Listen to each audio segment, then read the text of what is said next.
ஜெய் ஸ்ரீராம். மா கங்கா டூரிசத்தில் ஜூலை மாதம் 5ஆம் தேதி உஜ்ஜைன் யாத்திரை ஏற்பாடு பண்ணப்பட்டிருக்கு.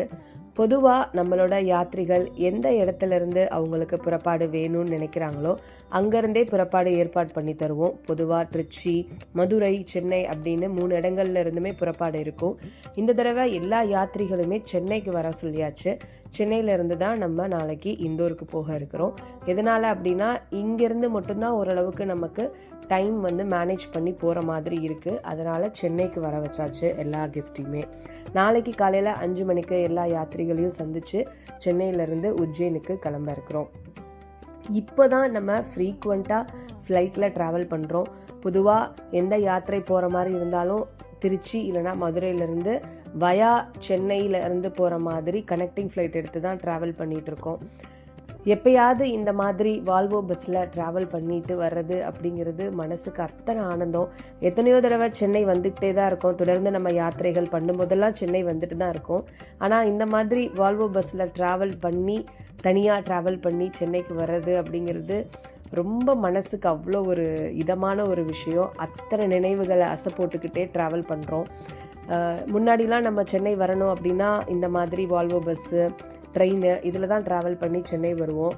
காலேஜ் படிக்கும் போதெல்லாம் இந்த மாதிரி வால்வோ பஸ்ஸில் ஃப்ரெண்ட்ஸோட ட்ராவல் பண்ணி சென்னைக்கு ஷாப்பிங்காகவே வந்த நாட்கள்லாம் இருக்குது. அந்த மாதிரி எல்லா நினைவுகளையும் அசை போட்டுக்கிட்டே இன்றைக்கி இந்த வால்வோ பஸ்ஸில் மதுரையிலேருந்து கிளம்பி சென்னைக்கு நம்மளோட யாத்திரையை தொடங்குறதுக்கு கிளம்பியாச்சு. பொதுவாக நம்ம யாத்திரை எல்லாமே குறிப்பிட்ட ஆட்கள், அதாவது சென்னைக்கு வந்தோம் அப்படின்னா இந்த பஸ்ஸை விட்டு இறங்கும் போதே நமக்காக ஒரு ஆட்டோக்கார் வெயிட் பண்ணுவார். ரெகுலராக அவரை தான் நம்ம புக் பண்ணுவோம். நம்ம வரோம் அப்படின்னு தெரிஞ்சிட்டா 1 மணி நேரம் ஆனாலும் வெயிட் பண்ணிகிட்டே இருப்பார். என்றைக்குமே என்னை காக்க வச்சதே இல்லை. அவ்வளோ பாசத்தோடு அவர் வெயிட் பண்ணி என்னை கூட்டிகிட்டு வருவார். அதே மாதிரி ஒரே ஹோட்டல் தான், எப்போ வந்தாலும் இதே ஹோட்டலில் தான் ஸ்டே பண்ணுவோம்.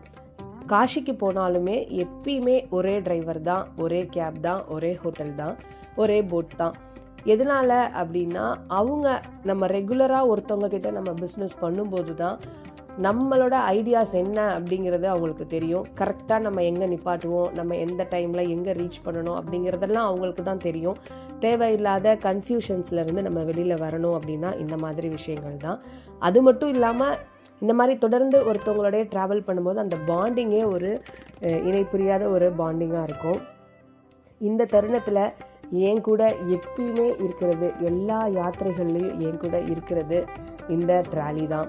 இந்த ட்ராலி என் கூட எந்தெந்த இடங்களுக்கு வந்திருக்கு அப்படின்னா அவ்வளோ இடங்களுக்கு வந்திருக்கு. ரொம்ப தி மோஸ்ட் லக்கியஸ்ட்டு ட்ராலி. எங்கே போனாலும் எல்லா கஷ்டங்களையும் எத்தனையோ நாட்கள் ஏர்போர்ட்டில் அடுத்த ஃப்ளைட்டுக்காக வெயிட் பண்ணுற மாதிரி இருக்கும். இல்லை முன்னாடியே போய் நம்ம ரீச் பண்ணியிருப்போம். அப்போ இதுதான் எனக்கு ஒரு தோள் கொடுக்கும் தோழனாவோ தோழியாவோ இந்த ட்ராலி தான் எனக்கு இருந்திருக்கு. அவ்வளோ ஒரு ப்ளஸ் அண்ட் மைனஸ் இந்த ட்ராலி பார்த்துருக்கு. இன்னும் நிறையா யாத்திரைகளை பார்க்க இருக்குது. நம்ம லைஃப்பில் ஒரு டீவியேஷன் வேணும், ஒரு டைவர்ஷன் வேணும் அப்படின்னா ட்ராவலை தவிர வேறு எந்த பெஸ்ட்டு சொல்யூஷனும் இருக்காது அப்படிங்கிறது என்னோட ஒப்பீனியன். ட்ராவல் பண்ண ஸ்டார்ட் பண்ணுங்கள். எவ்வளோ முடியுதோ அவ்வளோ ட்ராவல் பண்ணுங்கள். ஒரு ட்ராவலுமே உங்கள் மனசை பெரிய லெவலில் விசாலமாக்கும். இன்றைக்கி இப்படி தொடர்ந்து நம்ம ட்ராவல் பண்ணிகிட்டே இருக்கிறதுக்கு நிறைய பேர் காரணமாக இருந்திருக்காங்க. இந்த தருணத்தில் எல்லாருக்கும் ஒரு நன்றி சொல்கிறேன். எப்பயுமே என் கூட இருந்து வழிகாட்டிகிட்டு இருக்கிற என்னோட குருஜியும் என்னோட கிருஷ்ணனும் எனக்கு என்னை ஆட்கொண்டு இருக்கிற விஸ்வநாதரையும் நமஸ்காரம் பண்ணிவிட்டு நாளைக்கு உஜ்ஜைன் யாத்திரையை ஆரம்பிக்க இருக்கிறோம். தொடர்ந்து மா கங்கா டூரிசத்தில் வரக்கூடிய வீடியோவை பாருங்கள். நீங்களும் யாத்திரைக்கு வந்த பலனை அடைங்க.